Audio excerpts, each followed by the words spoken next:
שם בנמל תל אביב? וואי וואי. אלוהים תחזוני! אלוהים! מה קרה? כל הנמל התפוצץ! תסגרי את החלון, אני לא... Ketegangan di Timur Tengah kembali memasuki fase yang sangat berbahaya setelah Iran melancarkan serangan balasan besar-besaran menyusul operasi militer gabungan yang dilakukan oleh Amerika Serikat dan Israel ke sejumlah target strategis di wilayah Iran. Serangan awal tersebut dilaporkan menargetkan fasilitas militer, pusat komando, dan sistem pertahanan udara Iran. Pemerintah di Teheran menyebut serangan itu sebagai pelanggaran serius terhadap kedaulatan negara dan menyatakan bahwa respons tegas tidak dapat dihindari. Tak lama setelah serangan tersebut, Iran mengumumkan dimulainya operasi balasan dengan meluncurkan rudal dan drone ke berbagai target yang dikaitkan dengan kepentingan Amerika Serikat dan Israel di kawasan.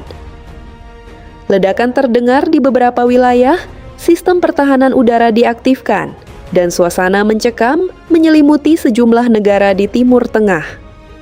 Serangan ini tidak hanya terfokus pada satu titik, tetapi meluas ke beberapa lokasi strategis, termasuk pangkalan militer dan fasilitas yang dianggap memiliki nilai taktis tinggi.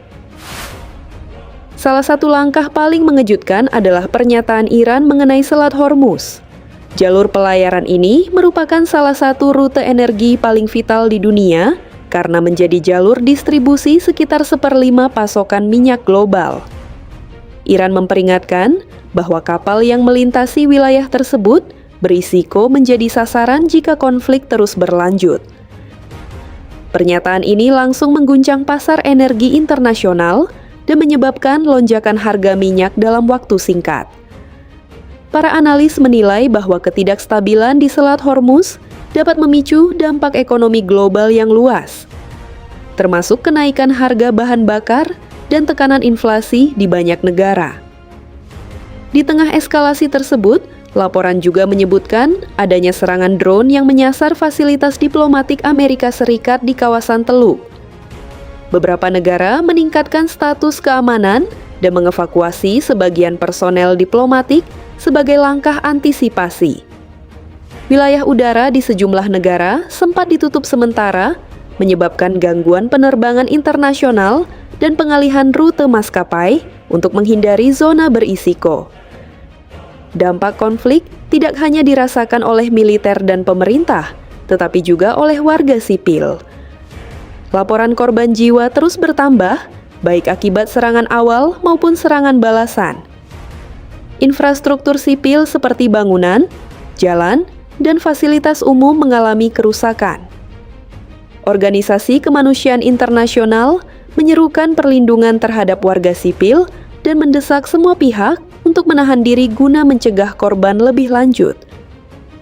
Reaksi internasional pun bermunculan.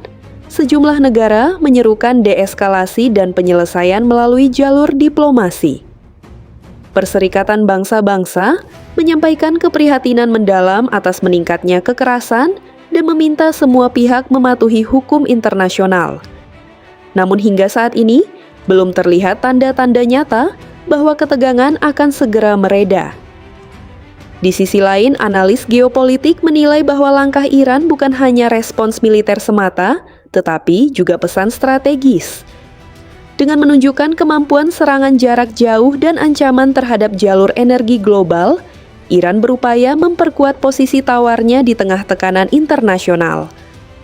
Sementara itu, Amerika Serikat dan Israel menyatakan akan terus memantau situasi dan tidak menutup kemungkinan mengambil langkah tambahan jika dianggap perlu untuk menjaga keamanan mereka. Konflik ini juga memicu kekhawatiran akan potensi perang yang lebih luas. Negara-negara tetangga meningkatkan kesiapsiagaan militer mereka untuk mengantisipasi kemungkinan meluasnya pertempuran. Ketidakpastian semakin dalam ketika muncul laporan mengenai potensi serangan siber dan operasi non-konvensional yang bisa menargetkan infrastruktur penting di berbagai negara.